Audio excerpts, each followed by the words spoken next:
Ma petite amie m'a appelé et m'a dit d'une voix froide, « Je suis dans un motel avec mon ex. Voilà ce que tu mérites pour m'avoir mise en colère. » Ce soir-là, je leur ai donné à tous les deux une leçon qu'ils n'oublieront jamais. Je ne vais rien embellir. Je ne vais pas prétendre que j'étais une victime innocente, perdue, incapable de comprendre ce qui se passait autour de moi. J'ai toujours su. Au fond de moi, j'ai toujours su. La vérité, c'est que je choisissais de ne pas voir. Avant de poursuivre l'histoire, abonnez-vous à la chaîne et activez la cloche de notification pour ne manquer aucune de nos prochaines vidéos. Dites-nous également en commentaire depuis quel pays vous nous regardez, nous serons ravis de découvrir jusqu'où notre histoire voyage. Je m'appelle Gabriel, et pendant presque 2 ans, j'ai été le paillasson émotionnel de Fernanda. Aujourd'hui, alors que j'écris ces mots, j'ai envie de me frapper moi-même pour tout ce que j'ai toléré. Je n'exagère pas. La honte que je ressens est physique. Littéralement. Par moments, respirer devient difficile quand certains souvenirs remontent à la surface. Mais je dois raconter cette histoire telle qu'elle s'est réellement déroulée. Et tout a commencé bien avant ce motel. Je sortais d'une relation qui m'avait complètement brisé. Ma première petite amie s'appelait C. Elle a été ma première fois dans tous les sens du terme. Ma première vraie relation. Mes premières promesses sincères. Mes premiers rêves construits à deux. Et aussi, ma première trahison. Elle m'a trompé, et je ne l'ai pas appris d'elle, mais des autres. La nouvelle m'est tombée dessus sans prévenir. Pendant des semaines, je n'ai presque pas dormi. Pendant des mois, j'ai douté de tout. De moi. Des autres. De la réalité elle-même. Quand cette relation s'est terminée, mon estime de moi était réduite à néant. Je ne me suis pas reconstruit. J'ai simplement appris à faire semblant. C'est dans cet état que j'ai rencontré Fernanda. Elle était tout ce que je n'étais pas sûr d'elle. Dominante. Toujours prête à répondre. Toujours en contrôle. Et moi, j'étais affamé. Affamé d'attention. Affamé de validation. Cette combinaison est dangereuse. N'oubliez pas de vous abonner à la chaîne et d'activer la cloche de notification afin de ne manquer aucune de nos prochaines histoires. On continue. Dès le début, elle parlait de son ex. Ce n'étaient pas des remarques occasionnelles, isolées. C'était constant. Régulier. Calculé. Elle disait des phrases comme « Lui, il savait vraiment me surprendre. Lui, il avait plus de caractère. Lui, il n'était pas aussi sensible. » Elle le disait avec légèreté, comme si ce n'était rien. Comme si c'était de simples observations sans importance. Et moi, je riais. Je faisais semblant que ça ne me touchait pas. Mais ça me touchait. Profondément. Avec le temps, elle a commencé à dire quelque chose qui, maintenant que j'y repense, n'était pas une blague, mais un avertissement déguisé. Elle m'appelait son « simp ». Elle le disait devant ses amis. Elle le disait quand je lui apportais quelque chose. Elle le disait quand j'annulais mes propres plans pour la voir. « Tu es mon simp préféré », disait-elle en riant. Et moi, je souriais. Au fond de moi, je savais que ce n'était pas une blague. C'était la vérité. Je faisais tout pour elle. J'ai changé mes horaires. J'ai pris mes distances avec des amis. J'ai dépensé de l'argent que je n'avais pas. Tout ça dans l'espoir qu'un jour, elle arrête de me comparer à lui. Qu'un jour, elle me regarde et me considère comme suffisant. Mais je n'étais jamais suffisant. Fernanda avait une manière d'humilier qui semblait subtile, mais qui ne l'était pas. Si je n'étais pas d'accord avec elle, elle disait que j'étais immature. Si quelque chose me blessait, elle disait que j'exagérais. Si je demandais du respect, elle disait que je devais apprendre à accepter une blague. Un jour, j'ai craqué. Ce n'était pas une grande explosion. Juste une dispute banale. Une de plus. Elle a encore mentionné son ex. Elle a dit qu'il ne lui aurait jamais parlé sur ce ton. Pourtant, je ne criais pas. Je parlais simplement avec fermeté. Je lui ai dit que je détestais ces comparaisons. Que ça me faisait me sentir inférieur. Que ce n'était pas juste. Elle a croisé les bras et a répondu que c'était des blagues. Que si je ne pouvais pas les supporter, c'est que j'avais un problème d'insécurité. Qu'un homme sûr de lui ne se vexait pas pour ce genre de choses. Je suis resté silencieux quelques secondes. J'aurais dû rester ferme. J'aurais dû défendre ce que je ressentais. Mais je ne l'ai pas fait. Je me suis excusé. Je lui ai dit que j'avais peut-être exagéré. Que j'étais désolé d'avoir gâché l'ambiance. En écrivant ces mots, j'ai envie de rire de moi-même. Pas d'un rire joyeux. D'un rire amer. J'ai été un idiot. Elle m'a regardé avec une expression que je comprends aujourd'hui comme du mépris. Et ensuite, elle a dit quelque chose qui a marqué un tournant. Elle m'a dit que si je voulais qu'elle me pardonne d'avoir élevé la voix parce que pour elle, parler fermement, c'était déjà élever la voix, je devais compenser. Je lui ai demandé comment. Elle m'a dit qu'elle voulait le nouveau parfum Chanel. Le dernier modèle. Je savais exactement lequel. J'avais vu le prix. C'était trop cher. Beaucoup trop cher pour moi à ce moment-là. Je lui ai dit que je ne pouvais pas me le permettre. Que je pouvais lui offrir autre chose, mais pas celui-là. Elle m'a regardé comme si j'étais un déchet. Puis elle a dit quelque chose que je n'oublierai jamais. Elle a dit que si je voulais être avec une fille comme elle, je devais être prêt à en payer le prix. Mot pour mot. C'est le prix à payer pour être avec quelqu'un comme moi. Quelque chose a bougé en moi. Quelque chose de petit, mais réel. Pour la première fois, j'étais vraiment en colère. Je lui ai dit que je n'étais pas une banque. Que son pardon ne devrait pas avoir de tarif. C'est la première fois que j'ai élevé la voix. Je n'ai pas crié. Mais j'ai parlé fort.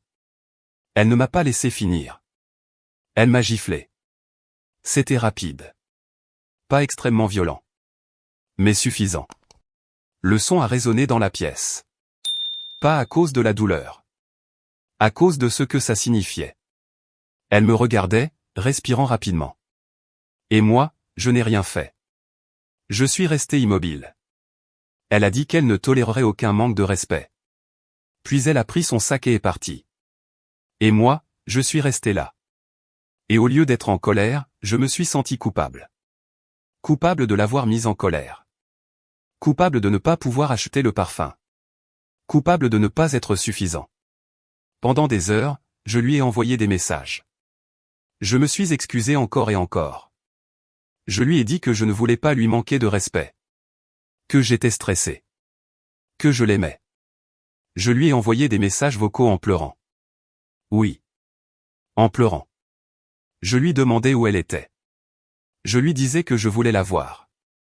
Que nous devions parler. Que nous ne pouvions pas finir comme ça. N'oubliez pas de vous abonner à la chaîne et d'activer la cloche de notification afin de ne manquer aucune de nos prochaines histoires. On continue. Aujourd'hui, c'est difficile d'accepter que j'étais cet homme. Mais je l'étais. Les heures ont passé. Aucune réponse. Je marchais dans mon appartement comme un animal enfermé dans une cage. Je regardais mon téléphone toutes les 30 secondes. Je me détestais. Mais en même temps, j'avais besoin qu'elle réponde.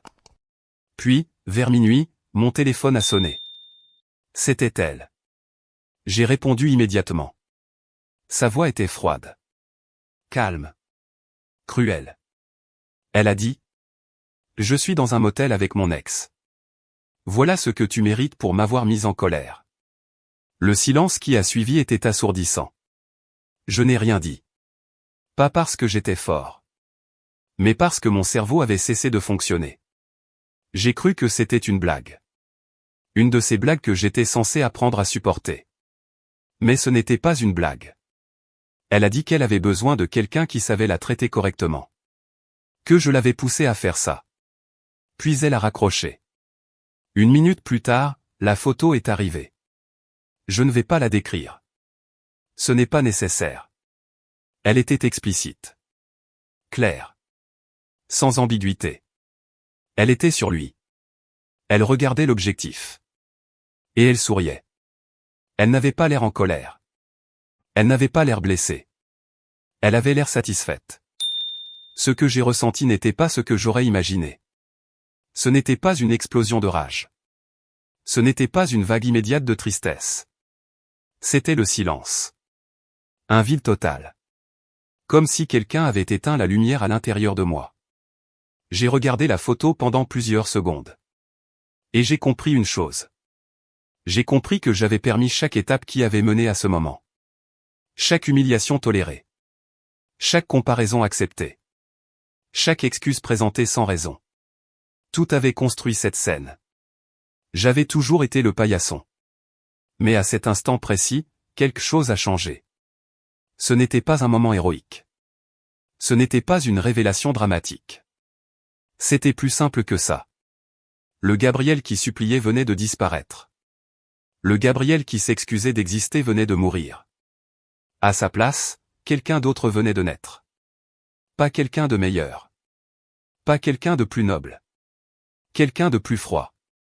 Quelqu'un de plus dur. Quelqu'un qui n'allait plus jamais supplier.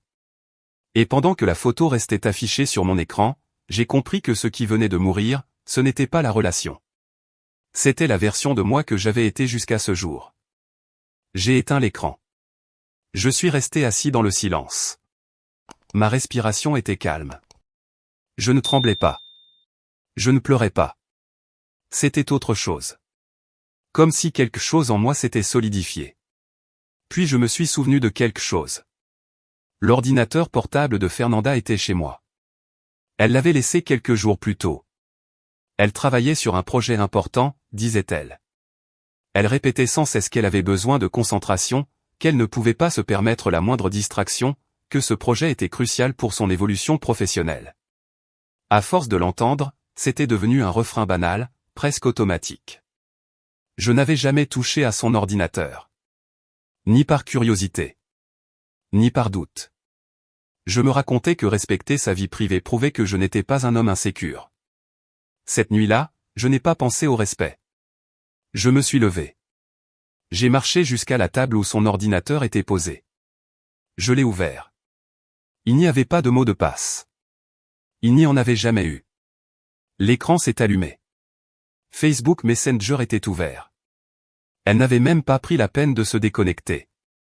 Négligence ou arrogance? Je ne sais pas. J'ai cherché la conversation avec son ex. Je n'ai pas eu à chercher longtemps. Elle était parmi les premières. Je l'ai ouverte. Les messages ne dataient pas seulement de ce soir-là. Ce n'était pas un acte impulsif. Ce n'était pas une réaction à une dispute. Il parlait depuis des semaines. Il flirtait. Il planifiait de se voir. Il y avait des messages où elle se moquait de moi. Elle disait que je revenais toujours. Que j'étais facile à manipuler. Qu'il suffisait de me mettre un peu de pression pour que je fasse tout ce qu'elle voulait. Je lisais. Sans expression. Puis je suis allé sur le profil du type. Photo de famille. N'oubliez pas de vous abonner à la chaîne et d'activer la cloche de notification afin de ne manquer aucune de nos prochaines histoires. On continue. Une épouse. 2 jeunes enfants. Des publications sur la responsabilité, le travail, la loyauté. J'ai continué à fouiller. Son profil n'était pas totalement privé. J'ai trouvé le compte de sa femme. Son nom complet. Son profil ouvert. J'ai pris des captures d'écran de tout.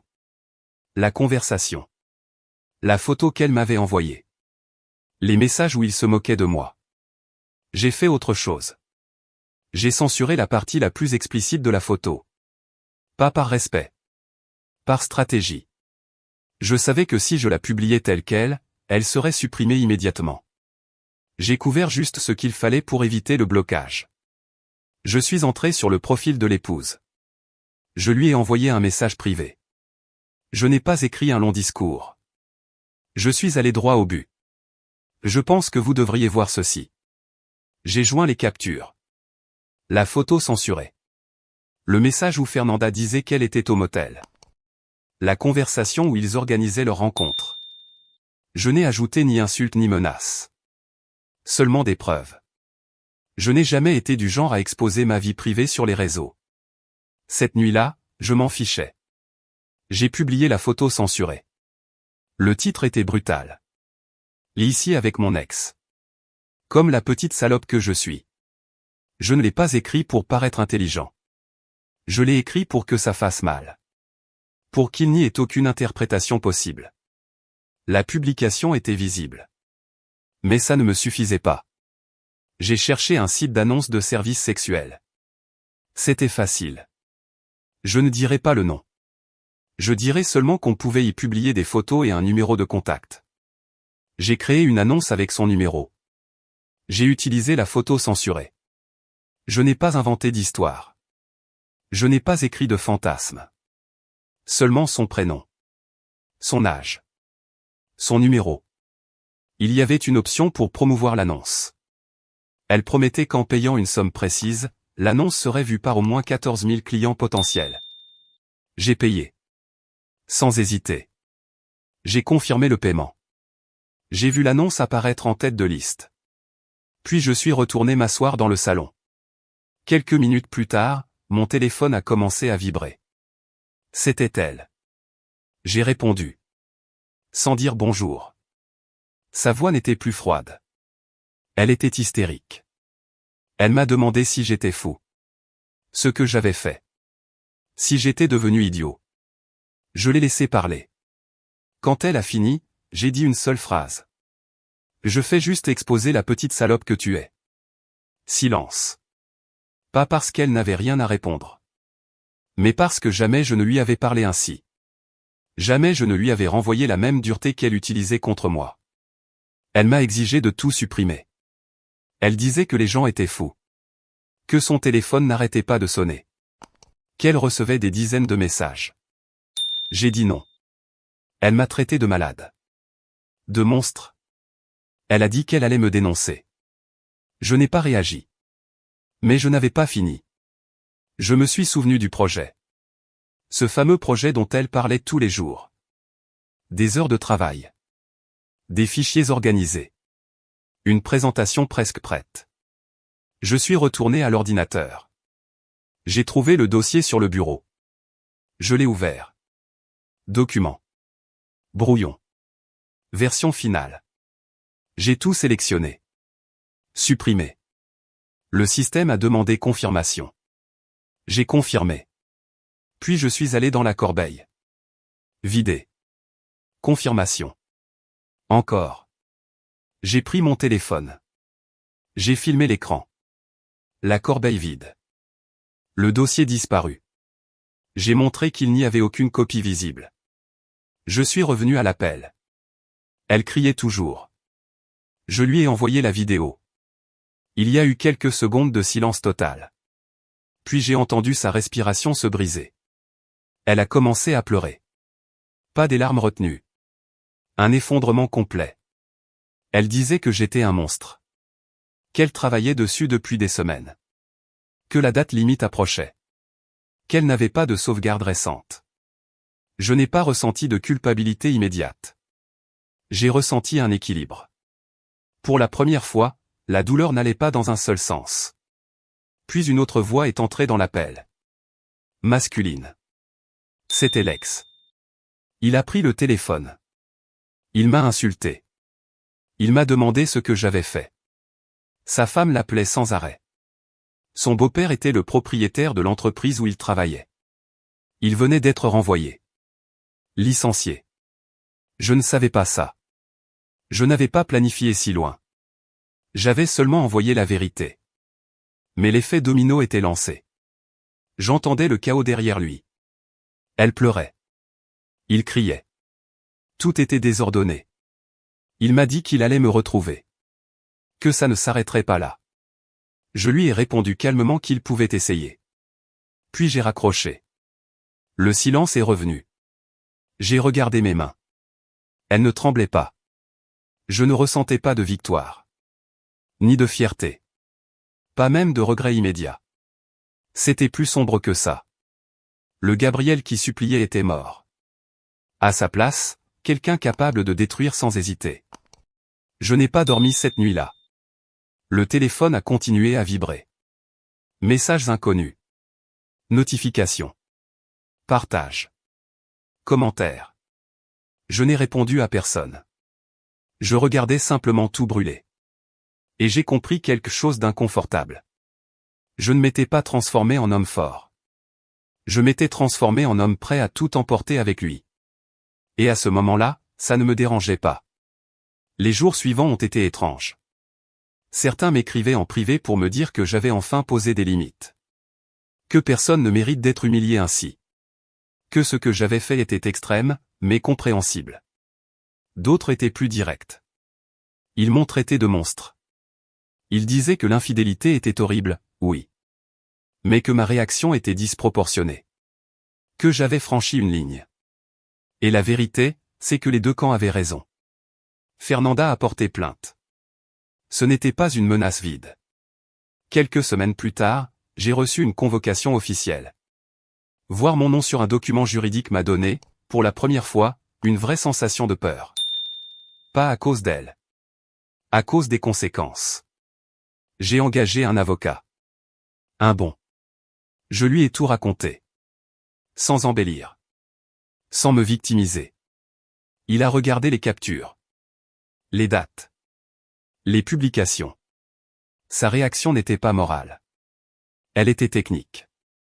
Il m'a dit que le problème juridique n'était ni la trahison ni le motel. Le problème était l'exposition publique. L'annonce. Il a construit la défense autour des zones grises. Il n'y avait pas de preuve directe que j'avais créé l'annonce. Le profil utilisé n'était pas officiellement lié à moi. La publication a été présentée comme une réaction à une provocation antérieure. Comme le fait qu'elle m'avait envoyé du contenu explicite sans sollicitation. Je ne vais pas détailler la stratégie juridique. Je dirai seulement ceci. Mon avocat était très compétent. Le processus a pris du temps. Mais il n'a pas détruit ma vie. Pas de prison. Pas de casier lourd. Il y a eu une amende. Quand j'ai entendu le montant, je n'ai ressenti ni soulagement ni colère. J'ai simplement hoché la tête. Le jour où la décision a été officialisée, j'ai croisé Fernanda pour finaliser la procédure. Elle n'était plus la même. Plus cette assurance arrogante. Plus ce sourire ironique. Elle évitait mon regard. J'ai sorti mon portefeuille. J'ai compté l'argent. Exact. Je le lui ai remis en main propre. Sans discussion. Sans condition. J'ai souri. Un sourire discret. Contrôlé. Elle m'a regardé comme si elle ne reconnaissait pas l'homme en face d'elle.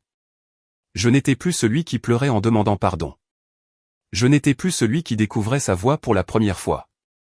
J'étais quelqu'un qui n'avait plus besoin ni de sa validation ni de son mépris. Après ça, j'ai appris qu'elle avait quitté la ville. La honte. Les regards.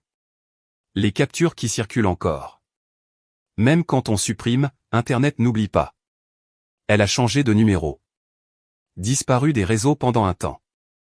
Je ne l'ai jamais recontactée. Elle non plus. Concernant l'ex, j'ai appris plus que prévu. Quelques jours plus tard, j'ai reçu un message de son ex-femme. Je vais le retranscrire tel quel. Merci de m'avoir ouvert les yeux. Je me doutais de quelque chose, mais je faisais semblant de ne rien voir à cause de nos enfants. Il me fatiguait. Il vivait grâce à mon père. Mon père le considérait comme un fils et l'a engagé dans son entreprise d'architecture. Il n'a même pas fait d'études. Mon père lui avait donné un poste simple, gérer les emails pour les recrutements. Rien d'autre. Et pourtant, il était payé comme un professionnel. Nous l'avons mis à la porte. Mon père peut aimer fort, mais il peut aussi haïr fort. Il l'a frappé pour ce qu'il nous a fait. Il est retourné vivre chez ses parents. Je suis désolé pour ta petite amie, mais sache que tu as fait ce qu'il fallait. Il le méritait. N'oubliez pas de vous abonner à la chaîne et d'activer la cloche de notification afin de ne manquer aucune de nos prochaines histoires. On continue.